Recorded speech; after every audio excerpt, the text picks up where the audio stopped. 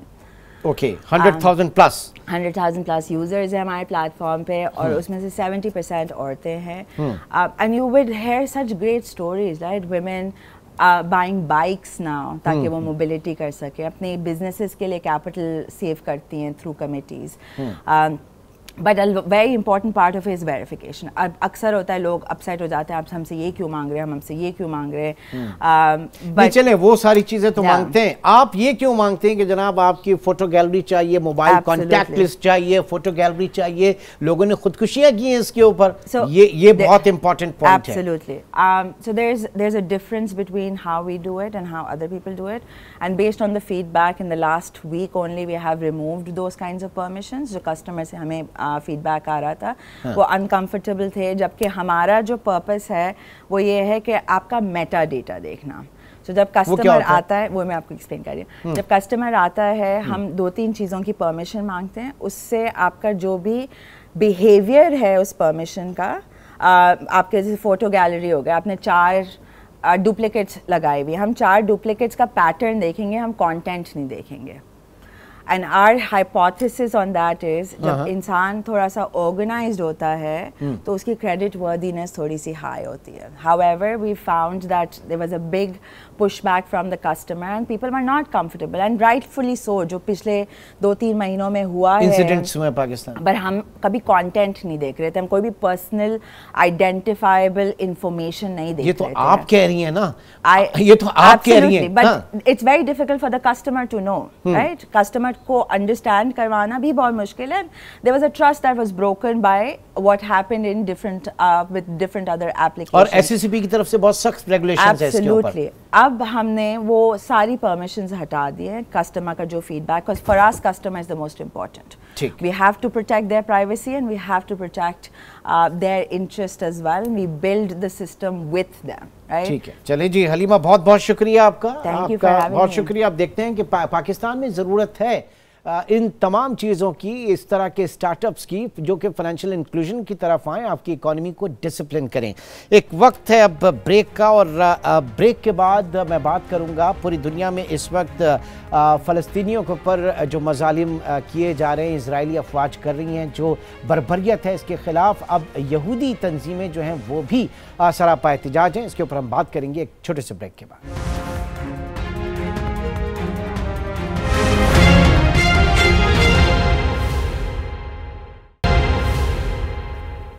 Welcome back. اسرائیلی بربریت جاری ہے اور فلسطین میں جو صورتحال ہے وہ پوری دنیا اس وقت دیکھ رہی ہے. تقریباً 11,000 کے قریب شہادتوں کی تعداد ہو گئی ہے, جس میں نصف سے زائد عورتیں اور معصوم بچے شامل ہیں. اور اب حالات یہ ہیں کہ جو یہودی تنظیمیں ہیں دنیا بھر کی بڑی بڑی, وہ بھی اس پورے معاملے کو لے کر اسرائیلی حکومت جو صہیونی ریاست ہے اور جو فوج ہے اس کے خلاف احتجاج کر رہی ہیں. اور ایسا احتجاج جو ہے وہ امریکہ میں کانگریس کے اندر اور باہر بہت جامع اور مؤثر انداز میں کیا گیا, اور واضح طور پر یہ کہہ رہے ہیں کہ یہ یہودیت کا نہیں بلکہ صہیونیت کا ایک دماغ ہے جو اس کے پیچھے کام کر رہا ہے.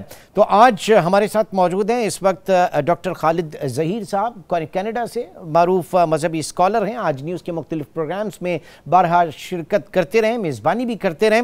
سر بہت شکریہ آپ کے وقت کا. سب سے پہلے یہ تھوڑی سی رہنمائی کیجیے گا ہماری کہ یہودیت اور صہیونیت میں بنیادی فرق کیا ہے؟ بہت شکریہ جناب. گزارش یہ ہے کہ جو لوگ صہیونیت کو مانتے ہیں وہ تقریباً سارے ہی یہودی ہیں، لیکن سارے یہودی زائنسٹ نہیں ہیں، صہیونیت کے قائل نہیں ہیں.